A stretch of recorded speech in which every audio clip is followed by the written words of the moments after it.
Bonjour, aujourd'hui j'aimerais vous présenter une vidéo qui vous explique comment réaliser une sculpture en plâtre direct.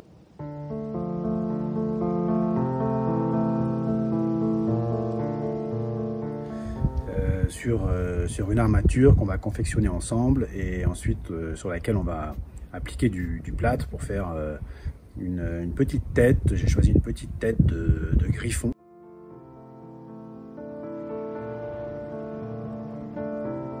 Qui appartient aux collections du musée des Beaux-Arts de la ville de Paris, le Petit Palais. Elle est vraiment très belle, c'est une toute petite tête qui est très mystérieuse. C'est un lécite exactement, donc c'est un vase qui a été inventé dans la Grèce antique pour contenir des onguents et toutes sortes de produits pour la toilette et l'usage domestique. Et donc nous on va faire juste la tête. C'est une œuvre qui date du IVe siècle avant Jésus-Christ et qui a été retrouvée dans les Pouilles. Pour réaliser cette sculpture, on a besoin d'abord de faire une armature. Alors l'armature, c'est un peu du système D, ça peut comporter toutes sortes de matériaux, c'est un peu ce qu'on trouve sous la main. Là, en l'occurrence, j'ai choisi d'utiliser un œuf en polystyrène. Des petites billes aussi qui peuvent être bien pour faire les yeux, du fil de fer, et ça devrait suffire pour l'armature. Ensuite, on utilise de la bande plâtrée et du plâtre. Donc c'est du plâtre à modeler, surtout il ne faut pas prendre du plâtre de maçonnerie, hein, du plâtre fin, du plâtre à modeler qu'on va gâcher dans des petits bols, mais on peut prendre n'importe quel bol, mais moi j'ai des bols qui sont spécialement prévus pour ça, qu'on peut facilement nettoyer après, mais enfin n'importe quel bol en plastique fera l'affaire.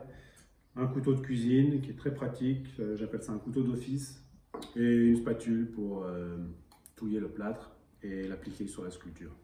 Pour faire l'armature, il faut toujours commencer par le profil, comme un espèce de patron en couture. Donc là, je fais la forme. Vous voyez, le bec, c'est un griffon, donc il faut lui faire un bec bien crochu.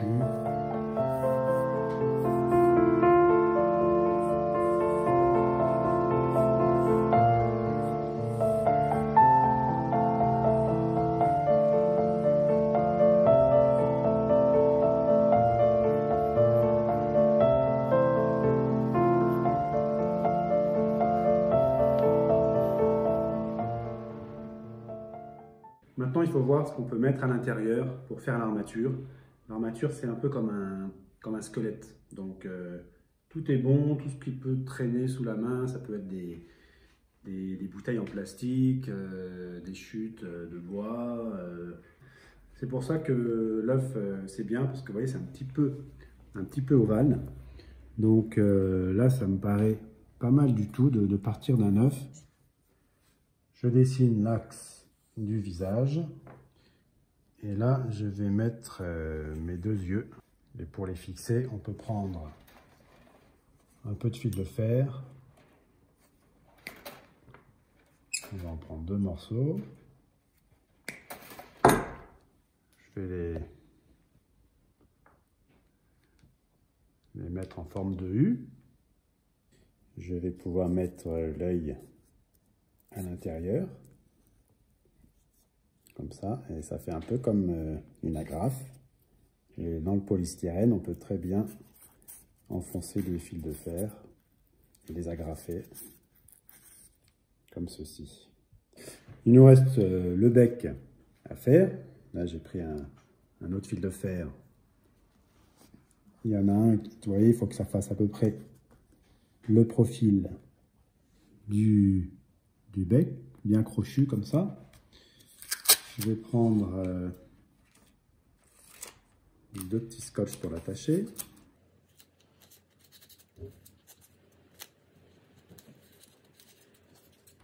Le bec, il est bien crochu et il part bien du côté et il se termine probablement en pointe, avec les yeux qui sont bien saillants de chaque côté du bec.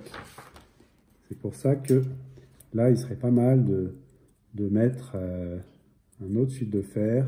Comme ça, on a tout de suite bien deux plan incliné de chaque côté du bec avec une arête saillante au milieu qui va bien nous être utile par la suite pour le plâtre.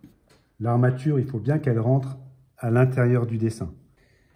Eh bien, il nous reste plus que les oreilles et la crête qu'on va faire aussi en fil de fer. Donc, je commence par faire des petites montagnes.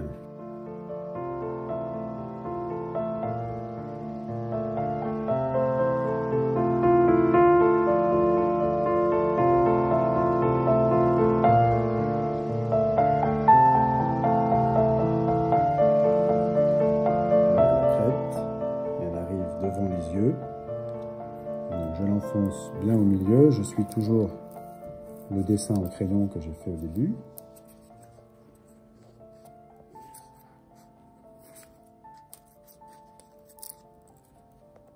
Voilà. Et puis il nous reste les oreilles. Il faut les faire bien hautes parce que la bande plâtrée et le plâtre, ça va prendre de l'épaisseur. Donc si vous les faites tout de suite comme sur le dessin, comme le plâtre et la bande plâtrée, ça va prendre de l'épaisseur, au final, elles vont être petites. Donc il vaut mieux les faire bien grandes pour être sûr qu'elles soient assez bien dimensionnées dans le résultat final.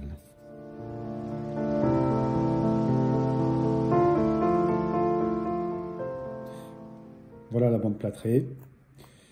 Ce que je vous conseille, c'est de découper d'abord un petit paquet de bandes, de ne pas les mouiller et les couper en même temps. 1 mètre, vous voyez, 1 mètre de longueur. Je les recoupe en 2, voilà, de manière à avoir un petit rectangle à peu près comme ça. J'ai rempli un bol avec une bonne quantité d'eau. Voilà mon petit paquet, je le mets bien en réserve pour ne pas le mouiller. J'en ai réservé quand même 2 longues pour me permettre de faire tout l'entourage du bec. Je les plonge quelques instants dans l'eau. Quand elles ressortent, il faut faire attention à ce qu'elles ne s'entortillent pas. Et là, vous voyez, je vais pouvoir faire tout le tour de mon bec avec un rabat.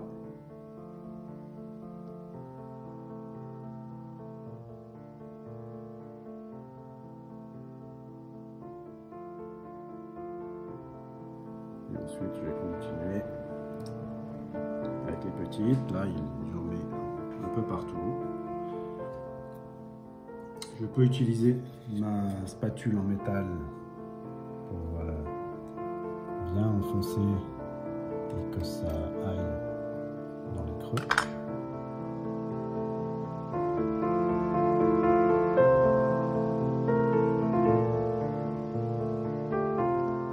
Là, il faut que ce soit bien tendu ici.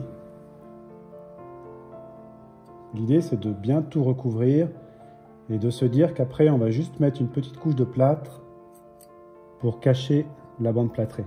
Mais déjà, avec la bande plâtrée, si l'armature est réussie, on a déjà un résultat qui commence à vraiment s'approcher de notre projet final.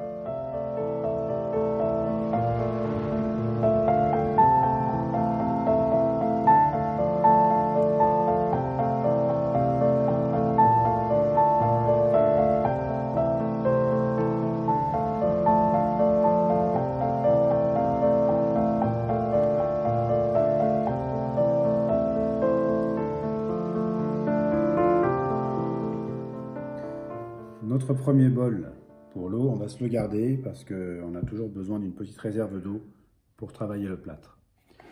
Il vaut mieux avoir plusieurs bols d'avance parce que l'idée c'est de faire des toutes petites quantités de plâtre et de renouveler l'opération, sachant que le plâtre ça durcit très vite. Donc vous voyez, je vais mettre très peu d'eau. Je mets 2 cm d'eau, je mets un petit fond. Enfin, je prends du plâtre, il faut avoir les mains bien sèches surtout pour pas souiller toute notre réserve de plâtre. Et je saupoudre le plâtre au-dessus de l'eau, sans toucher l'eau bien sûr. Surtout, je ne mélange pas tout de suite Regardez, il faut que le plâtre se dépose au fond et quand on arrive à la surface, on s'arrête. Il ne faut plus qu'il y ait d'eau, il faut que ce soit à peu près 50-50. Mais surtout, il ne faut pas que ça fasse une montagne avec plein de plâtre au-dessus, sinon il va être très épais. Là, vous voyez, on dit qu'il est arrivé à fleur d'eau, hein, qu'il est arrivé juste à la lisière de l'eau. On appelle ça un plâtre fleur d'eau. Et là, maintenant, on peut se permettre de le mélanger un peu pour le rendre homogène. Et ça nous donne un plâtre qui est très liquide. Là, pendant 10-15 minutes, il va progressivement durcir. Alors, c'est le moment idéal pour commencer à le travailler. Au début, il est très liquide, on ne peut pas faire grand-chose, mais on peut quand même déjà en appliquer sur la sculpture, même s'il est très liquide, mais c'est déjà ça. Donc, il faut en mettre quand même suffisamment. Je rappelle, l'idée, c'est de déposer du plâtre là où on veut en mettre, et puis de bien nettoyer sa spatule, parce que si la spatule, on la passe tout de suite et qu'elle est sale, on va emmener le plâtre avec soi et donc on ne le dépose pas exactement là où on le souhaite.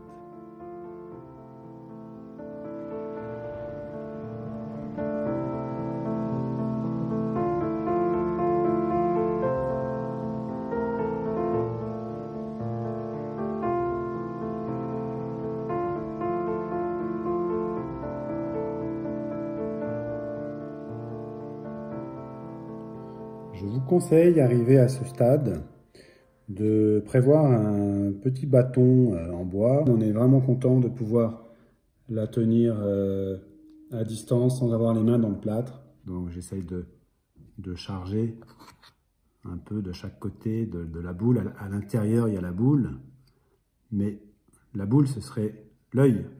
Autour, il y a toute l'arcade sourcilière. Donc je remets un petit peu de plâtre pour que ça gonfle un peu.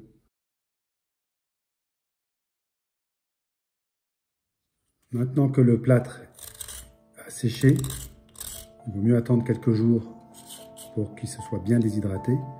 On peut le retravailler cette fois comme si on devait le tailler avec un couteau.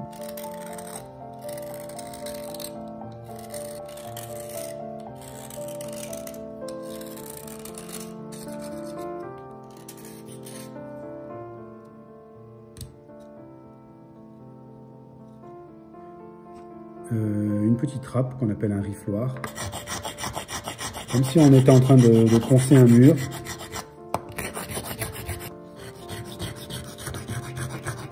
Et puis, en dernier lieu, il y a le papier de verre.